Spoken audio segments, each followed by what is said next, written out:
Shalom. Shalom. Selamat sore bagi kita. Di sini kami akan melakukan podcast di mana saya memiliki dua teman di sini, yaitu saudara Over dan saudara Pinondang. Nah, pertama-tama saya akan menanyakan kabar mereka. Pertama-tama saya akan menanyakan kabar dari saudara Over.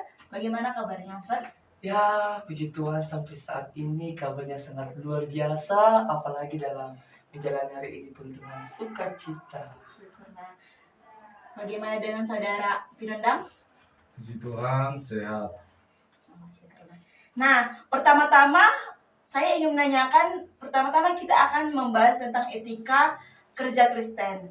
Apa pandangan kalian tentang anggapan bahwa bekerja di dunia ini menuntut semua orang untuk menipu atau tidak jujur? Iya, menurut saya semua pandangan seperti itu memang ada dalam realita kehidupan sehari-hari, bahkan di dalam dunia kerja yang berbentuk kompetitif.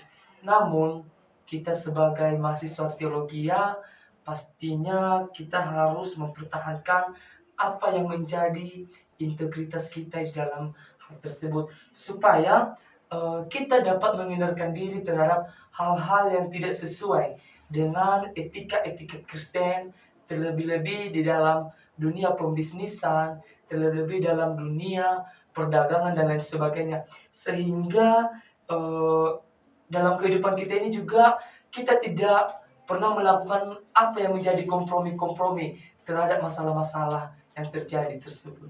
Ya. Baiklah, bagaimana dengan saudara Pinondang? Ya, benar sekali apa yang dikatakan oleh saudara Obertiaman.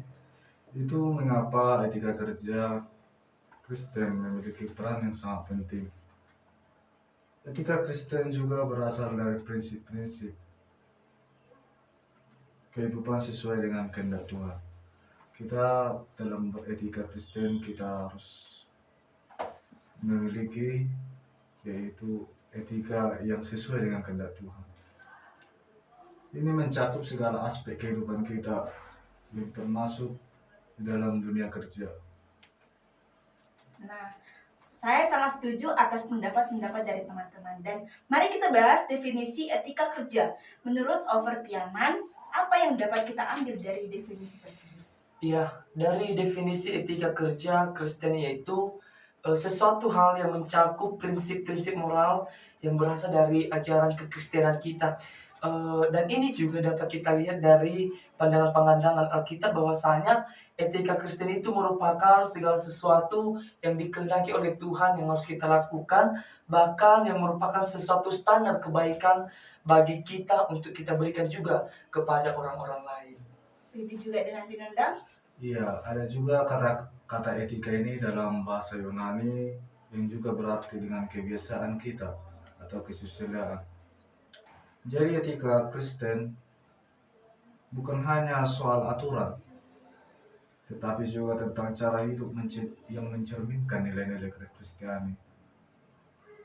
Wah, sangat bermanfaat sekali. Nah, sekarang mari kita fokus pada prinsip-prinsip etika kerja Kristen. Saudara Pinondang bisa berikan contoh salah satu prinsip dan bagaimana itu dapat diaplikasikan dalam dunia kerja. Tentu adalah salah satu prinsip yang kita tanamkan dalam kehidupan kita sehari-hari. Itu yang pertama, takut akan Tuhan. Itu didasarkan pada Amsal 1 ayat 7. Bisa kita baca yang mengajarkan bahwa takut akan Tuhan memampukan kita mempertahankan integritas Kristen.